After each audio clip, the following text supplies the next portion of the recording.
શ્રીજી મનના અલૌકિક સત્સંગમાં સૌ ભગવદીય, સૌ વૈષ્ણવો, સૌ શ્રોતા મિત્રો અને ભક્તોનું ભાવભર્યું સ્વાગત કરું છું. કૃષ્ણ અવતારમાં શ્રી કૃષ્ણ સાથે જે કોઈક પણ તેમની સાથે જોડાયેલા હતા તે બધા જ પ્રભુના લીલા સહચર છે અને તે કઈ રીતે બન્યા તે બધું જ શ્રી કૃષ્ણ ઉપનિષદમાંનો આધ્યાત્મિકતામાં સમાયેલું છે, જેના સાર સ્વરૂપે આજે આપણે સમજવાનો પ્રયાસ કરીએ. પરબ્રહ્મ પરમાત્માએ જગતમાં કૃષ્ણ અવતાર લેતા પહેલાં દેવોને જણાવ્યું કે હું જગતમાં અવતાર લેવાનો છું. મારા લીલા સહચર તરીકે તમારે પણ જન્મ લેવાનો છે. તો દેવોએ કહ્યું, અમે આપની સાથે જન્મ લઈ જગતમાં આવીશું, પણ આપનો નિત્ય સ્પર્શ સતત અમને મળવો જોઈએ. પ્રભુએ વચન આપ્યું કે હું તમારા કહેવા પ્રમાણે જ કરીશ અને મારો સંગ નિત્ય આપીશ. આમ દેવોએ આનંદપૂર્વક કહ્યું કે હે પ્રભુ, અમે કૃતાર્થ થયા છીએ કે અમે તમારા લીલા સહચર બન્યા. અને આ રીતે પરમાનંદ બ્રહ્માનંદ એ નંદરાયજી બન્યા, મુક્તિદેવી એ યશોદાજી બન્યા, બ્રહ્મ વિદ્યા એ દેવકીજી તરીકે પૃથ્વી પર અવતરિત થયા અને દેવો એ ગોપ તરીકે રહ્યા. વેદની ઋચાઓ એ ગોપીઓ અને તથા ગાયો તરીકે રહી. ભગવાન રુદ્રદેવ એ શ્રી કૃષ્ણની વેણુ એટલે કે વાંસળી તરીકે તેમની સાથે રહ્યા. ઇન્દ્ર એ શ્રી કૃષ્ણની વગાડવાની સિંખડો છે અને વૈકુંઠ એ ગોકુલ ધામ બન્યું. તપસ્વીઓ એ વનના વૃક્ષો બન્યા. બ્રહ્મદેવ એ ભગવાનની છડી તરીકે રહ્યા. શેષનાગ એ બળદેવજી થયા અને વેદ, ઉપનિષદ, બ્રહ્મરૂપ, ઋચાઓ એ બધી જ 16,108 પતરાણી તથા ગોપીઓ તરીકે શ્રી કૃષ્ણના લીલા સહચર તરીકે રહ્યા.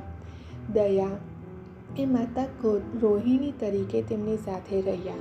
અહિંસા એ સત્યભામા તરીકે, સત્ય એ અક્રૂરજી તરીકે રહ્યું, દમ તે ઉદ્ધવજી તરીકે રહ્યા અને વિષ્ણુ ભગવાન તથા લક્ષ્મીજી પોતે મેઘ જેવી ગર્જના કરનાર શ્રી કૃષ્ણનો શંખ તરીકે શ્રી કૃષ્ણ સાથે રહ્યા. મહેશ્વર એ શ્રી કૃષ્ણના અગ્નિ સ્વરૂપ ખડક તરીકે રહ્યા. માતા અદિતિ એ શ્રી કૃષ્ણના કેડનું દોરડું તરીકે રહ્યા. વેદ એ શ્રી કૃષ્ણ સાથે સુદર્શન ચક્ર તરીકે રહ્યા.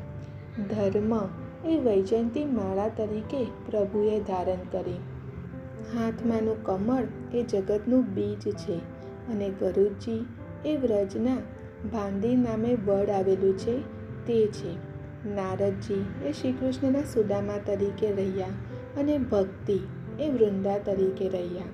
આમ શ્રી કૃષ્ણ પાસે જે કોઈ પણ રહ્યા છે તે બધા દેવ સ્વરૂપો જ હતા. કહેવાનો અર્થ એ છે કે શ્રી કૃષ્ણ ભગવાન સાથે રહેનાર સર્વ વિભૂતિઓ તેમનાથી જુદી નથી. સ્વર્ગ અને વૈકુંઠને શ્રી કૃષ્ણ ભગવાને પોતાની સાથે પૃથ્વી પર ઉતાર્યા હતા. વાલા શ્રોતા મિત્રો, વૈજયંતી માળા તરીકે ધર્મ તરીકે તેમને ધારણ કરી છે. આ વૈજયંતી માળા એટલે શું? વૈજયંતી એક પુષ્પનું નામ છે અને તેને સંસ્કૃતમાં વૈજયંત કહેવાય છે, જેનાથી વૈજયંતી માળા બને છે. આ પુષ્પમાંથી આ માળા શ્રી કૃષ્ણ અને વિષ્ણુને સુશોભિત કરે છે. વૈજયંતી માળાનો શાબ્દિક અર્થ થાય છે વિજય અપાવતી માળા કે પછી વિજય આપવાવાળી માળા. શાસ્ત્રોમાં વૈજયંતી માળાનો ઘણો મહિમા છે. તે શ્રી કૃષ્ણ ભક્તિ પ્રદાન કરવાવાળી માળા માનવામાં આવે છે અને આ માળા શ્રી કૃષ્ણ મંત્રનો જપ કરવામાં પણ ઉપયોગમાં લેવામાં આવે છે. તેને ગળામાં ધારણ કરવું શુભ માનવામાં આવે છે. પ્રભુ શ્રી કૃષ્ણની પ્રિય 6 વસ્તુઓમાંની એક વસ્તુ આ વૈજયંતી માળા પણ છે. ગાય, બાંસુરી, મોરપંખ, માખણ મિશ્રી અને વૈજયંતી માળા આ પ્રભુને પ્રિય છે. વૈજયંતી પુષ્પ એ તેના વૈજયંતી છોડને પુષ્પ હોતા નથી. તેના કાંડ સીધા કેળાની જેમ ઉપરની તરફ જાય છે. એક બીજ કળીની સાથે જ નીકળે છે અને બીજમાં જ પરાગ જોડાયેલા હોય છે. કેટલાક લોકો વૈજયંતી માળાને કેના પાન સમજે છે, પરંતુ તે બંને વચ્ચે થોડો અલગ ફરક છે. વૈજયંતીના છોડની ખાસિયત એ છે કે તેના બીજમાં માળા બનાવવા માટે કોઈ છેદ કરવો પડતો નથી અને તે હળદી અને કચુર જાતિના છોડ છે. તેના પાન હાથ જેટલા લાંબા અને 4-5 આંગળ જેટલા પહોળા હોય છે. તેમાં તહેલિયા નથી હોતી. તેના બીજમાંથી બનતી માળા એટલે વૈજયંતી માળા, જે ભગવાન વિષ્ણુને ખૂબ જ પ્રિય છે.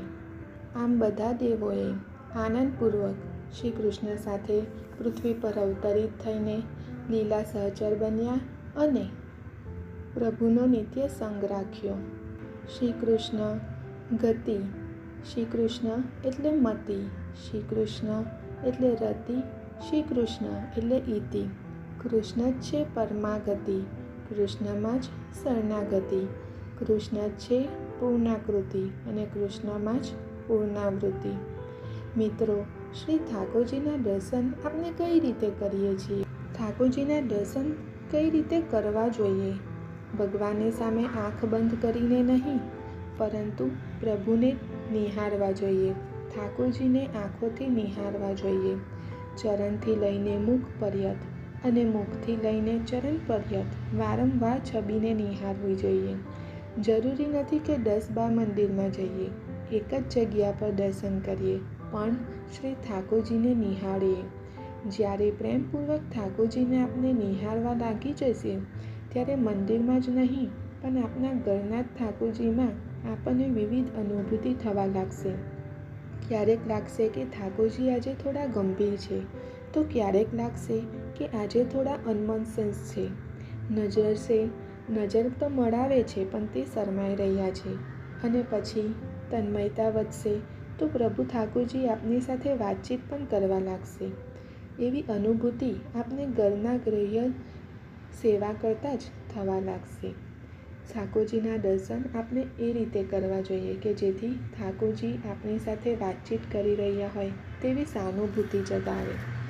તેનું એક પ્રત્યુષ્ટ ઉદાહરણ રૂપાબાઈનો છે કે જે રૂપાબાઈ એકવાર શ્રી ઠાકોરજીના દર્શન કરીને ઘરે જતા હતા. રસ્તામાં શ્રી મોહનભાઈજી મળ્યા. રૂપાબાઈને પૂછે છે કે શ્રી ઠાકોરજી શું કરી રહ્યા છે? તો તેઓ કહે છે કે શ્રી ઠાકોરજી તો ચોખા વળી રહ્યા છે. તો મોહનભાઈ શ્રી ઠાકોરજીની નિકટ આવી જુએ છે તો શ્રી ઠાકોરજી ચોખા વળી રહ્યા છે. આ એક અલૌકિક પ્રસંગ છે. તેમાં ઘણો જ ગૂઢ ભાવ છે. તેનો અર્થ થાય છે વહોરવું એટલે સ્વીકારવું, અને ચોખા એટલે નિર્દોષ જીવ અથવા શ્રી ઠાકોરજીના પ્રેમમાં રસ તરબોળ થયેલા દૈવી જીવો.